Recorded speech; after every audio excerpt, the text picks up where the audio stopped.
Ravi sir, మీతో కొంచెం విడిగా మాట్లాడాలి. కూర్చోండి.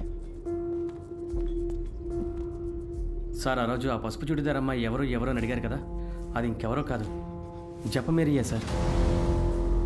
ఎదురింటి అమ్మాయి ఎలాంటి సమస్యలు ఇరుక్కోకూడదని నేనే రిపేర్ అని అబద్ధం చెప్పాను సార్. కానీ మీ కుటుంబానికి ద్రోహం చేసిన ఆ అమ్మాయినే మీ అమ్మగారు వచ్చి సంబంధం మాట్లాడారు సార్. ఎలా చూస్తూ ఊరుకోగలం? ఇదే సార్ ఆ 4 కెమెరా తాలూకు ఫుటేజ్.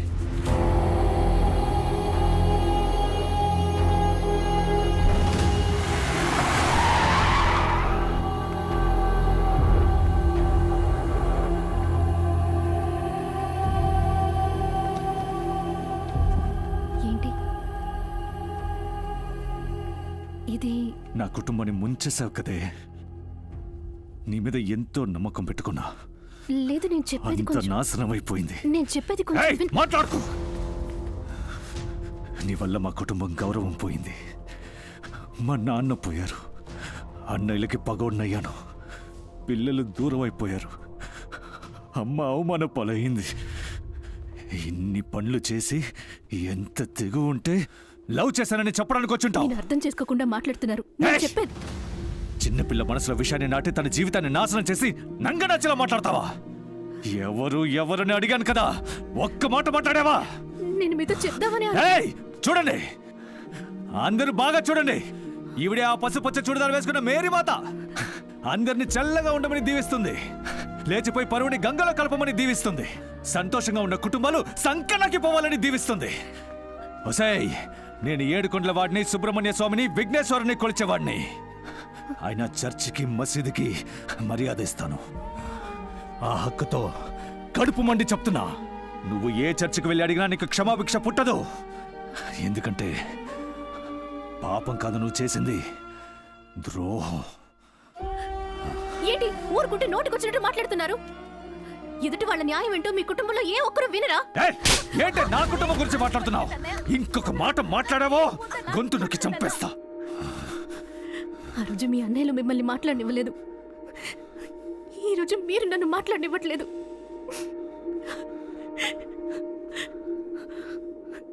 ఆ రోజు ఏం జరిగిందో తెలుసా మీకు?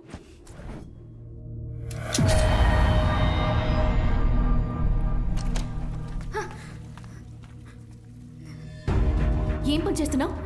ఎందుకు ఇప్పుడు కోసుకోవాలనుకున్నావు? నేను చచ్చిపోతా. ఎందుకు ఇప్పుడు చావాలనుకున్నావు? అడుగుతున్నానా? నోరు తెరిచి మాట్లాడు. నేను రహీం లవ్ చేసుకుంటా. ఆ చెండను తెలిసిందే కదా, చెప్పు. ఇద్దరు లేచిపోయి పెళ్లి చేసుకుందాం అనుకున్నాం. బయట నా కోసం వాడు వెయిట్ చేస్తున్నాడు. కానీ రవి నాన్న మాట కాదని లేచిపోవడానికి మనసు రావట్లా. నేను వెళ్ళకపోతే వాడు చేస్తానంటున్నాడు. అందుకే నేనే ఫస్ట్ చేస్తా. తెలివి తక్కువదానా. ప్రేమ వల్ల సమస్య చావాలనుకుంటే ఊళ్ళో ఏ ఒక్కతే బతికుండదు. నిన్నేం చేస్తానో చూడు. మీ రవి నాన్నకి ఫోన్ చేస్తాను. నీ తోలలుస్తేనే దారికి వస్తావు. ఇప్పుడు మీరు రవి నాన్నతో చెప్తారు, రాత్రి ఊరేసుకుని చేస్తే అప్పుడే చేస్తాను. రాను కొడతాను. ఏం మాట్లాడుతున్నావు? ఇంత త్వరగా చావడానికైనా నిన్ను కని పెంచారు. వదిలేయండి, మేము చావక తప్పదు. నువ్వు రాకపోతే వాడు చేస్తానంటున్నాడు, వాడు రాకపోతే నువ్వు చేస్తానంటున్నావు. ఇలా మీరిద్దరూ చావడానికి బదులు లేచిపోవడమే మేలు. ఏంటి ఆ చూపు? మీరు చచ్చి బతికున్న వాళ్ళ మనశ్శాంతి పోగొట్టడం కంటే ఎక్కడో మూల బతికున్నారని కన్నవాళ్ళు ప్రశాంతంగా ఉంటారు. పోయి తగలడు. పోవే పో.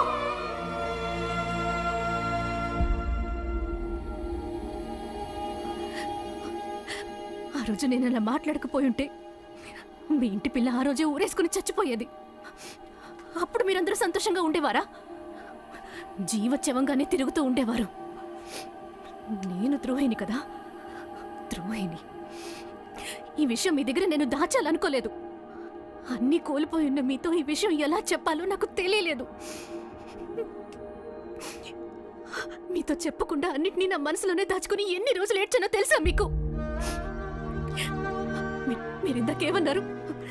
చేసిందంతా చేసి నా దగ్గరికి వచ్చి లవ్ చెప్పడానికి ఎంత ధైర్యం అన్నారు కదా. ధైర్యమే, నాకు ధైర్యమే. ఒకటి, నేనే తప్పు చేయలేదు. రెండోది, I love you. I love you a lot.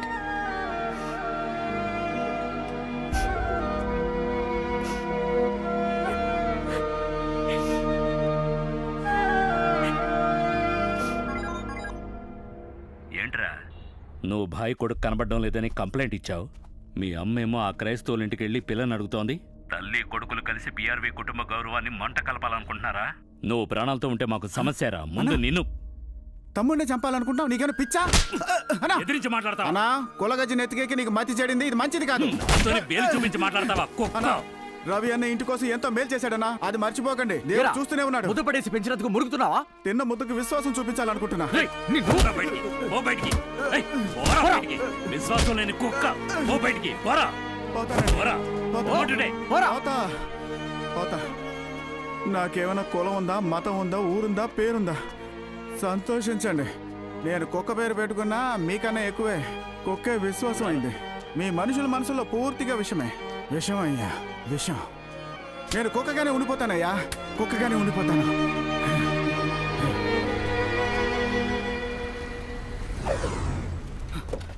Ravana Ravana Rahim phone చేశాడన్నా. ఏమంటున్నావురా? ఎప్పుడురా? ఉంది అన్న. ఎక్కడి నుంచి మాట్లాడాడు? అన్నా కొత్త నంబర్ నుంచి ఫోన్ వచ్చిందన్నా. ఎవరంటే రహీం అన్నా. రేపు మచిలీపట్నం నుంచి నేను ఎవరు ఎత్తుకొచ్చేశారు. ఇప్పుడు సముద్రంలో ఏదో బోట్లో ఉన్నాను. రే ఎవరు ఎత్తుకొచ్చింది? ఎవరో తెలియట్లేదురా, కానీ దేవి ఎక్కడని అడిగి నన్ను కొట్టారు. దేవిని ఒంటరిగా విజయవాడలో వదిలేసి వచ్చాను. తను అక్కడ ఏ ఇబ్బంది పడుతోందో ఏంటో. రే దేవిని రవణ ఇంటికి తీసుకెళ్ళిపోయారా? తను సేఫ్ గానే ఉంది. అప్పుడు ఈ విషయం రవీణతో చెప్పేరా. ఇది వాళ్ళ ఫోను. ఈ నంబర్కి మాత్రం మళ్ళీ ఫోన్ చేయకు. ఏ నంబర్ నుంచి ఫోన్ వచ్చిందో చెప్పండి, లొకేషన్ ట్రేస్ అవుట్ చేయాలి. సార్ రహీం ఫోన్ చేసిన నంబర్ ఇక్కడ నుంచి 3 కిలోమీటర్ల దూరంలో ఉన్నట్టు చూపిస్తోంది. ఒరే సోము, నీ బోట్ వైపు పోలీసులు కోస్ట్ గార్డులు వస్తున్నారు. సరికి కించవైంది.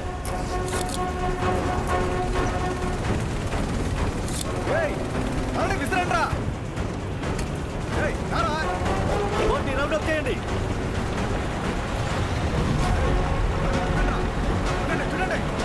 సార్ ఏంటి సార్ బోట్ ఎక్కుతున్నారు? రహీం ఎక్కడ తెచ్చారు చెప్పండి. విసిరి ఎదురు చూస్తున్నా, మమ్మల్ని అడుగుతున్నారండి సార్. రోజు నుంచి ఒకే చోట వాళ్ళేసావా? వాటర్ దారితే ఆ పోలీసు వాళ్ళు పట్టుకుంటున్నారు. మీరు ఇక్కడ ఉండండి. బాగా వెతకండి, అన్ని చోట్ల వెతకండి. సార్ ఏంటి సార్ ఇటండి. పట్టుకుని లాగండి, పైకి లాగండి. ఏయ్, రహీం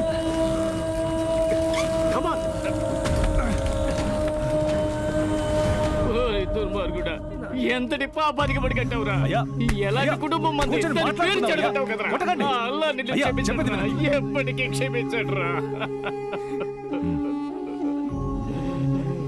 అయ్యా, మీరు అబ్బాయిని ఇంటికి తీసుకుపోండి. సమస్య చల్లారనివ్వండి.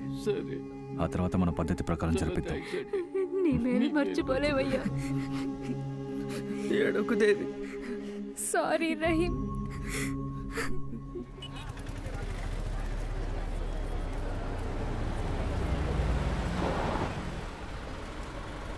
బండెక్కు మేరీ. నేను చెప్పేది విను మేరీ.